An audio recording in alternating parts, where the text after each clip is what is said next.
Je suis Lorenza Deveau, chef de projet marketing au sein d'ENI, et je disais qu'effectivement, j'avais le plaisir d'animer ce webinaire, le webinaire de ce jour. Je suis en compagnie de Xavier Poré et Vincent Hermy, qui sont tous deux consultants experts en fiscalité locale. Donc, bonjour. Rebonjour. Bonjour. Et je disais également que le webinaire, il est enregistré. Donc, à la fin de la séance, vous allez recevoir le lien de rediffusion ainsi que la présentation PDF. On va aussi consacrer un temps à une session questions-réponses. Donc, n'hésitez pas à les poser si vous avez des questions dans l'onglet chat qui se situe à droite de votre écran. Et voici le programme donc, qui s'affiche à l'écran donc, de ce jour. Donc, c'est en 3 parties. Dans un premier temps, Xavier parlera de la méthode d'évaluation applicable à un local. Ensuite, prendra la parole Vincent sur la réduction de la variation de la valeur locative. Et pour terminer, nous allons voir ensemble la méthode comptable. Donc, je vais laisser la parole à Xavier. Merci Lorenza. Donc, je vais répéter ce que je disais tout à l'heure. Avant d'aborder le sujet, j'aurais aimé parler des critères formels qui permettent d'identifier un établissement industriel. Vous pouvez avoir une grande compétence en fiscalité locale, mais si vous avez plein d'établissements, vous n'êtes pas forcément au courant de quel établissement est évalué selon la méthode comptable, c'est-à-dire sur les prix de revient. Donc, méthode qui est applicable aux usines et à certaines entreprises qui ont des installations techniques importantes et prépondérantes. Et puis, vous pouvez avoir des établissements qui sont évalués selon les superficies, donc la méthode tarifaire, méthode qui a été révisée en 2017. Et donc, voilà, je me disais que ça serait bien de faire un petit point très rapide, maintenant qu'on a 10 minutes de retard. Donc concrètement, si vous avez un avis d'imposition de taxe foncière, vous allez voir que sur cet avis d'imposition, vous avez plusieurs colonnes.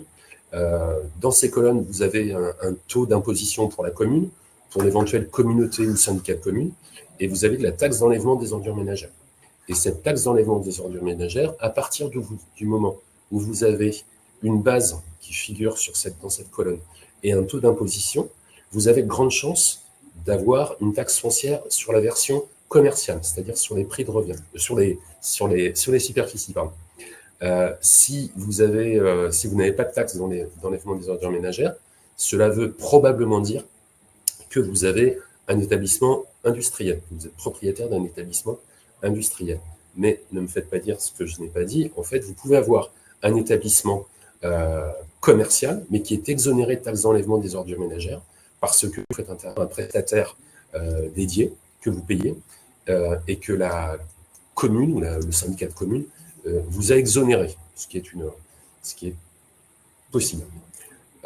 Ensuite, vous avez des bases qui sont identiques dans toutes les colonnes de l'avis d'imposition de taxe foncière. Là, on peut dire que vous avez un établissement industriel. Et puis, si vous êtes exploitant de cet établissement industriel, vous pourrez voir sur l'avis d'imposition de CFE que vous avez une case disant présence d'au moins un bien industriel. Alors, si vous avez oui, ça veut dire que votre établissement il est effectivement imposable à la taxe foncière méthode comptable, donc établissement industriel, en sachant pour ne pas me faire dire ce que je n'ai pas dit, vous pouvez avoir aussi dans la même commune plusieurs établissements évalués de manière différente. Vous pouvez avoir sur une parcelle votre usine et sur une parcelle à côté le bâtiment administratif.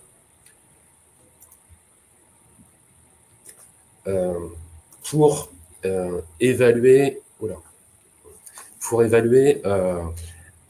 un établissement industriel, c'est effectivement, dans le cas le plus basique, un établissement qui produit ou qui fabrique des biens meubles. Donc là, on est vraiment dans le secteur secondaire qu'on a tous appris à l'école en cours d'éco, et voilà, l'acception du bâtiment industriel en tant qu'usine. Mais on peut avoir des cas plus compliqués, notamment dans le secteur de la logistique ou des petits ateliers, où on a pas mal de contentieux. Et pour trancher ces contentieux, le juge a apprécié un certain nombre de critères. Les critères, ce sont l'importance des moyens techniques, donc les installations techniques et matériel industriel, donc le compte 215. Donc l'importance, est-ce que mes moyens sont importants ? Et ensuite, le critère de la prépondérance. est-ce que ces moyens qui sont importants ou pas, parce qu'on a deux facteurs cumulatifs alternatifs, mais on doit vraiment juger sur l'importance et la prépondérance. Et donc, cette prépondérance, quelle est-elle, enfin, ces installations techniques, quelle est leur part dans le processus industriel? Donc, le critère de l'importance des moyens techniques, elle est fondée sur des données quantitatives. Donc, c'est des maths, hein. C'est tout bêtement une règle de 3, hein, les installations techniques par rapport à l'ensemble de mon terrain, mes constructions et mes autres immobilisations qui font tourner l'usine. Eh bien, est-ce qu'on a une prépondérance certaine? Donc, pour la partie données quantitatives, c'est quelle est la valeur des installations techniques présentes dans les bâtiments et sur les terrains. Ce que je disais tout à l'heure, vous auriez pu lire sur mes lèvres, mais la taxe foncière industrielle, elle est en règle générale plus chère que la taxe sur les locaux commerciaux, parce que voilà, l'industrie, ça nécessite un certain nombre d'investissements qui sont importants. Il y a des coefficients de revalorisation qui sont plus importants. Et puis, pendant des années, les locaux commerciaux n'ont pas été revalorisés tels qu'ils auraient dû l'être. Donc, la taxe foncière industrielle est plus chère. Et par rapport à certaines opérations de lobbying et puis par rapport à tous les contentieux qui ont engendré des jurisprudences très importantes, le législateur a décidé d'introduire de nouvelles dispositions. Aujourd'hui, ça date d'il y a quelques années, mais c'est encore assez récent pour que ça ne soit pas encore appliqué totalement par l'administration. Et Vincent vous parlera tout à l'heure de la révision de la variation des valeurs locatives. Et ça fait partie des choses qui ont été introduites par le législateur. Aujourd'hui, ne peut pas être évalué en tant qu'établissement industriel un établissement dans lequel les installations techniques et matériels industriels, qu'ils soient en propriété, loués ou en crédit bail immobilier, sont inférieurs, donc dans la valeur brute comptable, est inférieure à 500 000 euros. Donc ça s'apprécie sur le long terme, c'est le franchissement à la hausse ou à la baisse qui va entraîner une évaluation différente. Eh bien, ce franchissement, il s'apprécie sur 3 années consécutives. Voilà. Concernant la nature des installations techniques, je vais passer très rapidement parce qu'on est pas mal en retard. C'est tout ce qui est dans le compte 215, donc ça va du chariot élévateur. Alors c'est très flagué logistique, hein, parce que c'est vraiment du lobbying des entreprises de ce secteur-là. Mais voilà, vous le verrez, puis Lorenza vous transmettra la présentation. Donc c'est vraiment du 215, mais plus des installations de convoyage, des choses comme ça, et de la production de francs.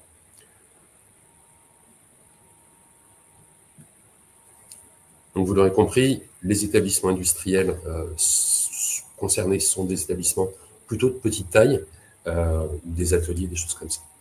On a intégré dans cette présentation 2 slides de jurisprudence. Alors cette slide, elle concerne, alors on a essayé de taper à toutes les portes, donc activité d'entreposage, de conditionnement, d'expédition, c'est un classique. Pour autant, le juge, en règle générale, est plutôt enclin à taxer en industriel, là, ce qui est le cas. Donc voilà. Il y a pas mal de décisions dans ce secteur-là, des STEF, des Géodis, tous les transporteurs, les logisticiens avec du foie positif ou négatif. Ensuite, on a la fabrication de pain et de pâtisseries fraîches. Donc là, on est vraiment dans de la fabrication. Pour autant, on avait des matériels et outillages industriels à 6 millions d'euros. Donc effectivement, l'administration a taxé plein pot. Et puis ensuite, on a des activités de fabrication de mobilier de cuisine, des activités de conception et fabrication de charpente. On verra que le dernier contentieux, le juge a jugé sur l'importance et sur la prépondérance des moyens techniques. Je passe rapidement. Voilà, vous pourrez voir ça en détail si vous le souhaitez. Ensuite, on a le critère de la prépondérance, qui est autant déterminant que le critère de l'importance. C'est même celui-ci qui fait le plus parler. Les deux critères, j'ai dit, sont cumulatifs et le raisonnement ne peut et ne doit pas se réduire au seul aspect quantitatif. Donc, dans le processus économique de l'entreprise, interviennent les installations techniques. Il faut rechercher le rendement de ces installations dans le processus. Est-ce que ce sont les personnes qui travaillent qui me permettent d'avoir cette activité? Est-ce que les installations techniques, la production de froid, sont indispensables ou nécessaires à mon activité? Donc tout ça, ce sont des choses qui s'analysent.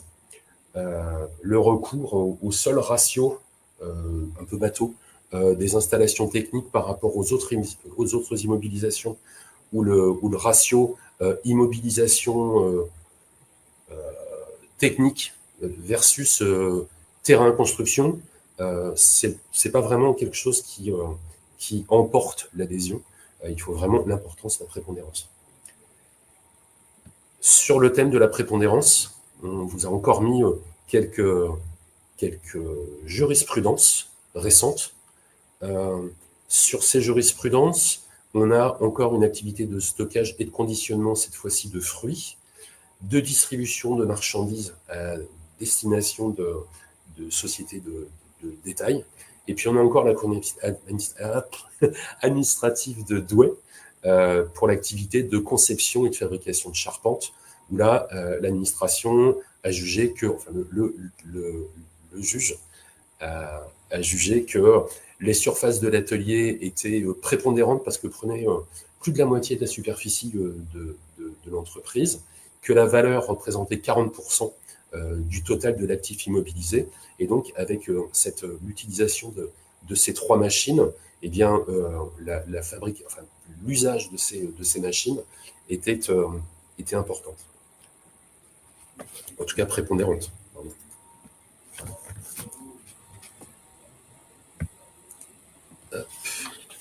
Donc, on a illustré, alors, il y a vraiment pas mal de contentieux pour les locaux affectés à des activités logistiques ou de stockage. Certaines des personnes qui assistent à ce webinaire ont en charge la fiscalité de ce type de locaux, logistique, stockage, avec des conditions d'atmosphère ambiante, des conditions de température réfrigérée, frigorifique, mixte. On peut avoir une petite chambre froide à moins 25. L'administration, en règle générale, elle atteint le Saint Graal quand elle voit ce type d'activité, parce qu'elle se dit, chouette, on va pouvoir les requalifier en établissement industriel. Voilà, c'est aujourd'hui le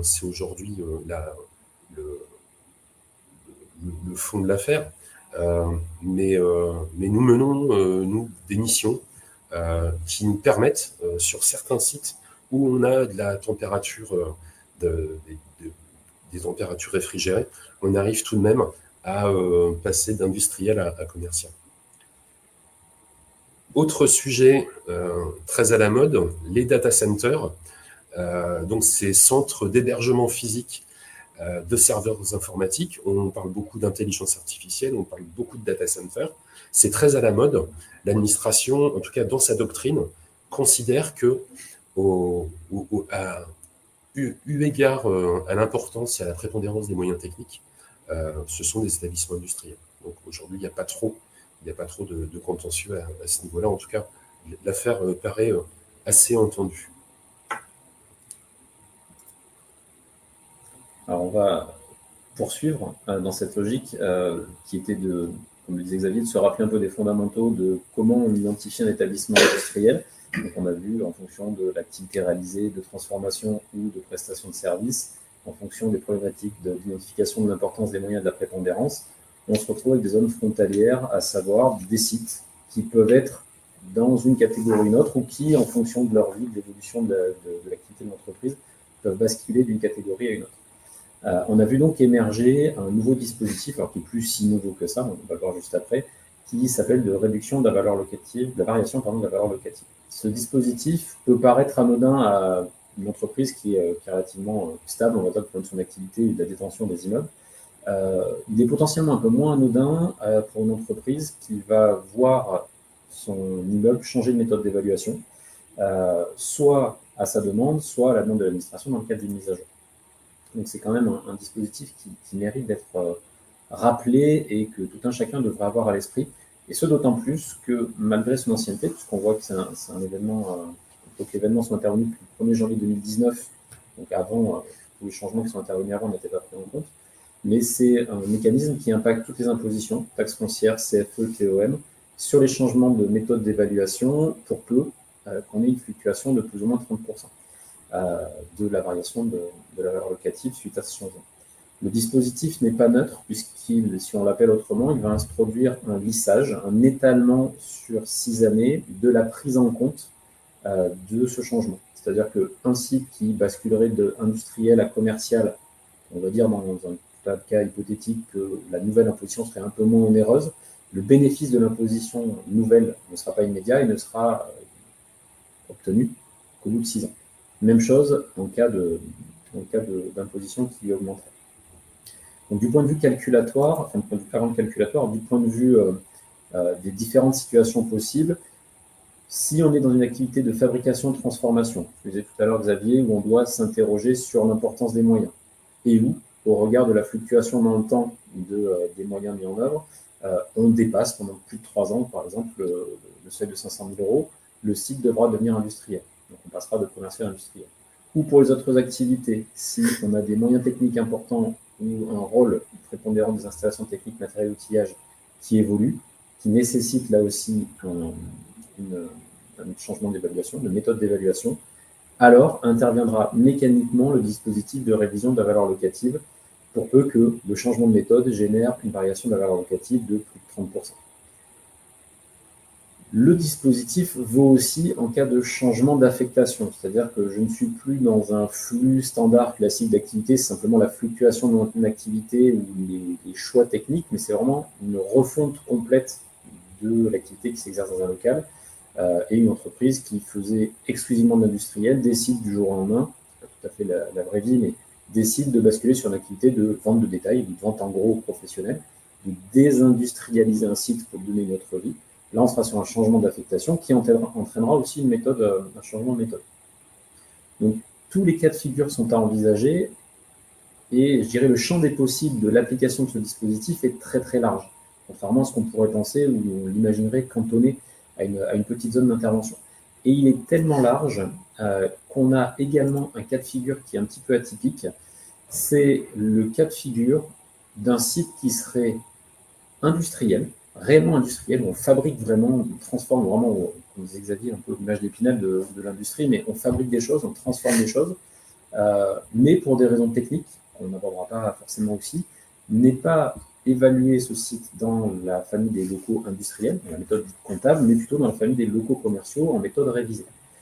Et pour peu qu'interviennent certains changements dans, par exemple, les modalités de détention de l'immeuble, on peut se retrouver à avoir un changement de catégorie. Donc là, on a pris un exemple d'atelier ATE2 et 1 Industrie 1. On peut avoir un changement de catégorie, donc on est toujours dans la sphère, on est sorti du monde des locaux industriels, méthode comptable, on est bien dans la sphère des locaux commerciaux, méthode révisée, mais on change de catégorie, donc on va changer les critères d'imposition. Et bien, quand bien même on n'a pas de changement de méthode d'évaluation, on est toujours dans la même méthode, la RVVL va s'appliquer. Et ça peut être un peu piégeux pour des structures de toute taille, mais parfois même des structures de petite taille, où on a l'impression qu'on est à isopérimètre, puisque c'est la même méthode d'évaluation, alors que ça n'est pas du tout. Donc c'est un point à bien avoir à l'esprit. Du point de vue calculatoire, on vous présente ici quelque chose d'assez basique. Alors, ça fait beaucoup de cases, ça fait beaucoup de couleurs, mais on va essayer de résumer, de synthétiser pour tenir au mieux le délai, malgré notre petit problème technique de départ. Si on part de l'hypothèse, c'est ce que vous avez sur votre gauche, d'une valeur locative, ce qu'on appelle normale, c'est-à-dire la future valeur locative qu'un immeuble va devoir acquitter parce qu'il devient industriel, on a pris 150 000 euros, c'est totalement hypothétique, versus une valeur locative théorique, c'est-à-dire la valeur locative qui existait avant le changement et qui existerait si on continuait à l'imposer comme ça, 200 000, on constate qu'on a une variation de la valeur locative de 50 000 euros. Donc ces 50 000 euros, ça représente bien plus de 30% de la variation, de de l'imposition initiale, de la valeur locative initiale. Et donc, ce 50 000 euros, on va l'étaler dans le temps sur les 6 années qui viennent par palier. Si vous regardez, on est à 85, 70, 55, etc. On est par palier de 15%, sauf la dernière année où on sera simplement à un palier un peu différent. Et donc, l'idée de la méthodologie, elle est assez simple, c'est de dire, je prends la nouvelle valeur locative de chacune des années que je dois avoir. Là, en l'occurrence, dans notre exemple, mon établissement va devenir industriel, méthode comptable, il devrait avoir une valeur locative 2025 pour l'exemple, de 150 000. Je ne vais pas imposer 150 000 la première année, je vais imposer 150 000 moins 85% de la différence. Pour la seconde année, je vais avoir un petit montant différent, je vais vous épargner toutes les colonnes, vous aurez l'opportunité de vous replonger dans le support, mais peut-être une information importante, pour la deuxième année, 2026, vous voyez, on ne repart pas de 150 000, on repart de 153 000. Pourquoi? C'est que les établissements industriels subissent quelque chose de notable quand même, qu'on appelle la revalorisation.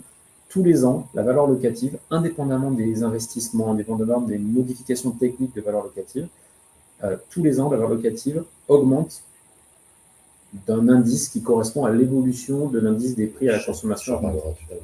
Xavier vous en reparlera tout à l'heure. Donc, à titre d'exemple, l'année dernière, on a eu un taux qui était à 7%. C'est-à-dire mécaniquement, les impositions ont augmenté de 7%. Cet effet se retrouve aussi dans les taxes d'habitation au demeurant. Donc, c'est un dispositif qui est assez mathématique, mais on voit bien que le calcul du départ de la bonne valeur locative historique et de la bonne valeur locative future conditionne l'identification de la différence et mécaniquement conditionne l'application de la RVVL. Donc, si les paramètres d'entrée sont faux, vous pouvez vous retrouver pendant 6 années à avoir comme ça un lissage dans le temps qui ne sera pas du tout parfait. Un petit point de focus, là aussi on ne va pas tous les passer en revue, mais on vous a synthétisé dans ce slide les différentes situations qui font que vous pouvez changer de méthode. Et donc, potentiellement, si la fluctuation de valeur locative induite par ce changement dépasse 30%, vous retrouvez à devoir calculer, ça c'est une première opération, et suivre sur le long terme, pendant 6 ans, cette fluctuation. Donc, Xavier en a parlé tout à l'heure, la variation de la valeur brute des moyens techniques, dès lors qu'on suit ce fameux seuil de 500 000 euros, variation sur plus de 3 ans, si vous passez au-dessus pendant 3 ans ou vous passez en dessous pendant 3 ans, vous allez changer de famille. Vous pouvez avoir des sujets, ce que j'évoquais tout à l'heure, de redimensionnement d'une activité. Voilà, vous aviez, si on prend le contre-exemple, un entrepôt qui est un entrepôt très basique avec du stockage à plat, des transpalettes et quelques opérateurs comme ça humains. Et vous décidez de passer en prenant une marque au hasard, mais sans lien particulier avec elle, mais une marque comme Exotech, vous décidez de tout industrialiser, automatiser, vous allez changer de méthode d'évaluation et vous aurez ce sujet de RVVL. Donc ce sujet, il est important, et il est d'autant plus important que tous les aspects n'en sont pas aujourd'hui clairement identifiés. Sans dire qu'ils ne sont pas clairement identifiés, en tout cas, il y a encore plein d'aspects qui méritent une attention particulière. Par exemple, on peut très bien être parti sur une méthode d'évaluation. On part sur une déclaration en se disant, tiens, je reste sur l'exemple de l'entrepôt. Je suis un entrepôt commercial, je dépose une déclaration dite 6660 REV, spécifique aux locaux commerciaux. Et puis, 3, 4, 5 ans après, l'administration s'aperçoit que finalement, ce local, il était bien plus industriel que commercial. Et elle va mettre en œuvre, alors peut-être pas 3, 4, 5 ans, mais on va dire 1 an après, elle s'aperçoit que la méthode d'évaluation est anormale et va émettre une imposition supplémentaire.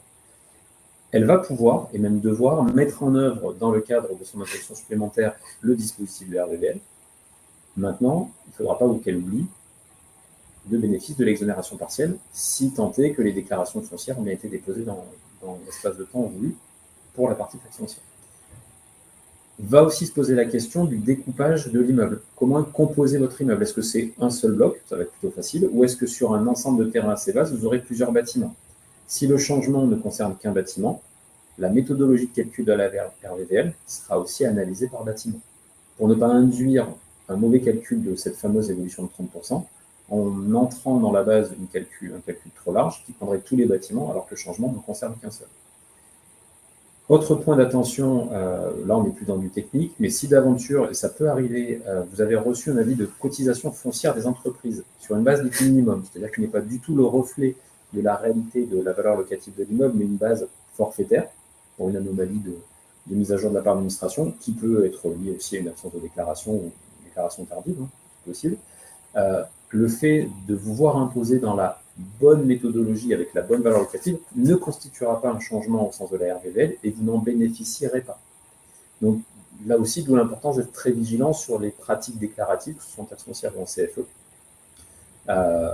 sachant que la RVVL, c'est un dispositif avantageux si vous avez une imposition supplémentaire, puisque si l'administration revient, si je prends l'exemple de la CFE sur l'année N-3, ce qu'elle peut faire, pour un changement de méthode d'évaluation, vous n'aurez pour cette année N-3 qu'un rehaussement à hauteur de 15% du rehaussement, pour l'année N-2 qu'à hauteur de 30%, etc., etc. Donc c'est avantageux. La contrepartie, c'est l'effet limitant. Si vous apercevez d'une anomalie, vous allez la contester, anomalie liée bien évidemment à la méthode d'évaluation, vous allez la contester dans le délai de réclamation, mais l'année de dégrèvement initial ne sera bénéfique qu'à hauteur de la RVVL qui vous sera accordée. Vous voyez que c'est un dispositif qui est très vaste, très large, et extrêmement important à suivre pour toute structure qui est dans une position tangente ou évolutive au regard des méthodes d'évaluation. Ceci exposé, je vais rendre la parole à Xavier qui va aborder des choses un peu plus concrètes de terrain, puisque les avis de taxe foncière sont arrivés, CFE ne vont pas tarder, et sur la méthode comptable se posent des questions de bonne gestion de ces déclarations, de ces avis. Merci pour la transition, que je n'ai pas faite tout à l'heure. Les points d'attention, ce sont les points d'attention comme tous les ans. Vincent l'a dit, il y avait alors l'évolution des coefficients de revalorisation annuelle sont couplés à l'évolution du coût de la consommation, comme on disait avant, de l'ICPH. Donc cette base augmente de manière mécanique en dehors de toute augmentation de taux des collectivités. Et donc cette augmentation qui était de 7,1% l'année dernière passe cette année à 3,9% des valeurs constatées, enfin, supérieures à 3,9% des valeurs constatées dans les rondes 2023. Je crois qu'il y a une petite coquille sur le deuxième bullet point sur 2023. Donc, c'est le contrôle de l'évolution. Ensuite, il y a le contrôle de cohérence entre vos avis d'imposition de taxe foncière et vos avis d'imposition de CFE. On a un abattement qui est applicable aux établissements industriels. Cet abattement, il a de ce fait, il y a une certaine distorsion entre les bases foncières et les bases de cotisation foncière des entreprises. Ce qu'il faut retenir, c'est que si vous avez un établissement industriel simple, la base de cotisation foncière des entreprises va être supérieure de 40% à votre base de taxe foncière. Donc c'est pour ça qu'on a la cohérence, c'est la même base, c'est votre fichier des immobilisations. Pour les établissements commerciaux, c'est exactement la même chose. On a une cohérence entre l'ATF et la CFE, qui grève le propriétaire, qui grève l'exploitant, mais on a cette petite spécificité pour les établissements industriels, compte tenu de l'abattement de 30%. Les points d'attention sur les impositions 2004 à venir, comme vous le savez, depuis presque 4 ans, on a une jurisprudence qui est extrêmement favorable. Cette jurisprudence permet d'exclure, grâce au Conseil d'État, permet d'exclure les biens, les immobilisations qui étaient précédemment imposées. À partir du moment où ces installations ne sont pas des installations qui sont destinées à abriter des personnes ou à abriter des biens, à partir du moment où ce ne sont pas des ouvrages en maçonnerie, après, il y a maçonnerie et maçonnerie, hein, il y a un grand bâtiment et puis il y a un caniveau, donc un trottoir, c'est pas tout à fait la même chose. Donc il faut que ça présente le caractère de véritable construction. Et puis ensuite, les ouvrages d'art et les voies de communication sont imposables. Donc à partir du moment où on n'est pas dans ces 3 typologies de construction, on peut virtuellement rêver d'exonérer la totalité des installations qui sont installées à perpétuelle demeure. Donc effectivement, cette définition des biens qui sont exonérables, c'est le Conseil d'État qui l'a dit avec force en décembre 2020. Les biens qui sont à exonérer dans le cadre d'un établissement industriel, ce sont des biens qui sont spécifiquement adaptés aux activités susceptibles d'être exercée dans un tel établissement. Donc, on peut avoir un ratio qui est effectif, enfin, sur la partie exonération qui est importante. Je rajoute que sur la partie coefficient de revalorisation, je pensais à ça juste à l'instant, effectivement, aujourd'hui, enfin, j'entendais à la radio ce matin que l'inflation est maîtrisée, selon le ministre décisionnaire Bruno Le Maire. Donc, l'inflation est maîtrisée, les taux directeurs de la BCE vont légèrement baisser. Et puis, je vous rappelle qu'en 2026, on a des élections communales et on peut penser que les élus mettront la pédale douce sur les augmentations de taux. Alors, sachant que, pour vous donner quand même un ordre de grandeur là-dessus, les perspectives de la Banque de France et de l'Union européenne, si on reste sur l'indice ICPH qui est lié à la taxe foncière et à la taxe d'habitation, on est sur une tendance qui va, selon ce qu'on regarde, entre plus 1,7 et plus 2,2% pour l'année prochaine. Donc, ce n'est pas tout à fait défini, puisqu'on saura quels se sont les mangés début décembre, fin décembre de cette année pour la revalorisation de l'année prochaine. Mais voilà, on peut prendre une moyenne à 2%. On ne devrait pas être bien loin, peut-être même un tout petit peu plus. Lorenza, si on a encore un tout petit peu de temps, on laisse Vincent conclure sur la problématique de fond de tout ce qu'on s'est dit. Ouais, alors malheureusement, les problématiques techniques nous contraignent à accélérer un peu le mouvement et on aura le plaisir peut-être de refaire un webinaire restructuré techniquement et spécifiquement focalisé sur ce sujet-là.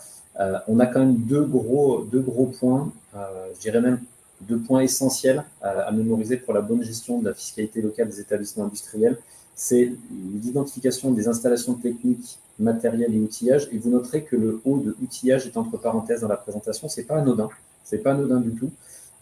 Comme Xavier l'a dit, ce qu'on appelle des biens d'équipement spécialisés ou les installations techniques, matérielles des établissements industriels sont exonérés de taxes foncières sur les propriétés bâties pour les établissements industriels et écartés de la cotisation foncière des entreprises.